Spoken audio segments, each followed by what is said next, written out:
శ్రమలో ప్రశ్నించాడు, కానీ గుర్తించాడు.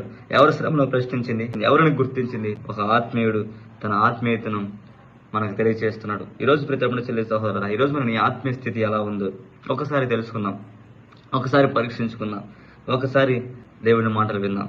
పరిశుద్ధ గ్రంథం సంకీర్తన గ్రంథం 77వ కీర్తన 10వ వచనంలో దేవుని వాక్యం ఉంది. అందుకు నేను ఇలాగ అనుకొనుచున్నాను, మహోన్నతుని దక్షిణాస్తం మార్పు నందినను అన్నట్టుకు నాకు కలిగిన శ్రమయే కారణం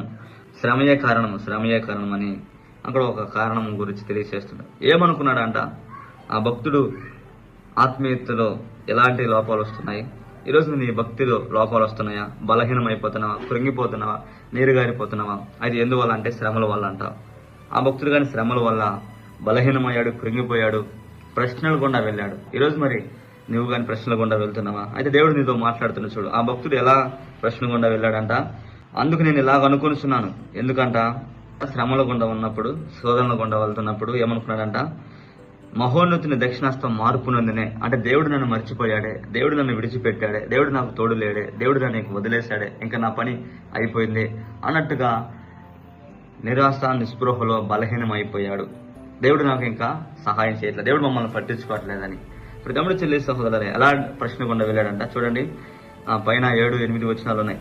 ప్రభు నిత్యం విడినాడునా, ఆయన ఇంకెన్నడూ కటాక్షింపడా? ప్రభు నిత్యం మమ్మల్ని వదిలిపెట్టాడా? ఇంకా మమ్మల్ని పట్టించుకోడా? మాకు కటాక్షం చూపడా? ఇంకా 8, ఆయన కృప ఎన్నటికి లేకుండా మారిపోయాడు. ఆయన కృపలో ఇంకా మమ్మల్ని జ్ఞాపకం చేసుకోడా? ఇంకా ఆయన మాకు సహాయం చేయడా? ఇంకా ఆయన సెలవిచ్చిన మాటలు తరతరములు తప్పిపోయిన, ఆయన సెలవిచ్చిన వాగ్దానం ఏమయ్యాయి అని ఈరోజు నువ్వు కృంగిపోతున్నావు, ఈరోజు ఓడిపోతున్నావు, ఈరోజు సోలిపోతున్నావు. ఆత్మీయతలో ఇలాంటి బలహీనతలు వస్తుంటాయి. కానీ ఆత్మీయతను ఎలా మనం మెరుగుపరుచుకోవాలంటే గుర్తించాలి. ఎవరిని గుర్తించాలి? దేవుడిని గుర్తించాలి. అక్కడ 12వ వచనం చదువుతున్నాడు చూడండి. నీ కార్యములు నేను ధ్యానించుకుందును, నీ క్రియలు నేను ధ్యానించుకుందును. దేవా, నీ మార్గం పరిశుద్ధమైన దేవా, నీ వంటి వాడు మహాదేవుడు ఎక్కడున్నాడు? చూడండి ప్రియతముడు చెల్లి సహోదరులారా, ఆత్మీయుడు ప్రశ్నించాడు, కానీ గుర్తించాడు. ఎక్కడుండి గుర్తించాడు? దేవుడి సన్నిధిలోనే గుర్తించాడు. ప్రశ్నల గుండా, బలహీనతల గుండా, శోధనల గుండా, శ్రమల గుండా మనం వెళ్తుంటాం. కానీ శ్రమలో మనం దేవునికి దూరం అవ్వకూడదు. శ్రమలో దూరం అయినట్లయితే మనం చాలా బలహీనమైపోతాం. అయితే దేవుడు మరి నన్ను ప్రేమిస్తున్నాడా? దేవుడు నన్ను ఆదరిస్తాడా? అండగా ఉంటాడా? నన్ను బలపరుస్తాడా అన్నట్లేదు. దేవుడు నిన్ను నిత్యం బలపరుస్తున్నాడు. ఏమంటున్నాడు దేవుడు? ఇర్మియా 31:3 చాలా కాలం కిందట యెహోవా నాకు ప్రత్యక్షమైతేనను, శాశ్వతమైన ప్రేమతో నేను నిన్ను ప్రేమించున్నాను కనుక విడువగా నీ ఎడల కృప చూపుతున్నాను. విడువగా నీకు కృప చూపే దేవుడు, శాశ్వతమైన ప్రేమతో నీకు ఆయన కృప చూపే దేవుడు. తమ్ముడు చెల్లి సహోదరుల, ప్రేమ అనేకమైన పాపములను కప్పును. నీ బలహీనతలు ఏదైనా సరే ఆయన ఆ బలహీనతను చూడడు, కానీ నేను ప్రేమించేవాడు నీకు తోడై ఉన్నాడు. తమ్ముడు చెల్లి సహోదరులారా, 1 పేతురు 5వ అధ్యాయం 10వ వచనం ఉంటుంది. కొంచెం కాలం మీరు శ్రమపడిన పిమ్మట తాను మిమ్మల్ని పరిపూర్ణంగా చేసి స్థిరపరిచి బలపరుచును.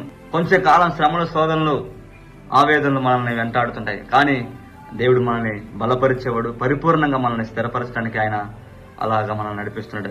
తమ్ముడు చెల్లి సహోదరులారా, ఈరోజు మరి ఆత్మీయుడు, ఆత్మీయురాలు దేవుడి దగ్గర ప్రార్థన చేసి దేవుని కార్యాలను గుర్తించి దేవుడిని గణపరుస్తూ ముందుకు సాగుతారు. అలానే ఆసావు భక్తుడు ప్రశ్నలు గుండా వెళ్ళాడు, కానీ దేవుడి దగ్గర దేవుని కార్యాలను గుర్తిస్తూ ముందుకు వెళ్ళాడు. మనం ఎప్పుడు ఆత్మీయంగా బహుగా బలంగా స్థిరపడతామంటే దేవుడు చేసిన కార్యాలను, గతంలో చేసిన కార్యాలను జ్ఞాపకం చేసుకుంటూ దేవుని శక్తిని, బలాన్ని జ్ఞాపకం చేసుకుంటూ ముందుకు సాగినట్లయితే మన ఆత్మీయ స్థితి ఎంతగానో మెరుగ్గా ఉంటుందంట. కాబట్టి తమ్ముడు చెల్లి సహోదరులు, దేవుడు నిన్ను ఎల్లప్పుడూ ప్రేమిస్తున్నాడు, దేవుడు నీకు ఎల్లప్పుడూ తోడయ్యాడు. కాబట్టి చింతించుకు, శ్రమలో దేవుడు నాకు లేడు అని ప్రశ్నించుకు, గుర్తించు, దేవుడు నీకు తోడై ఉన్నాడు.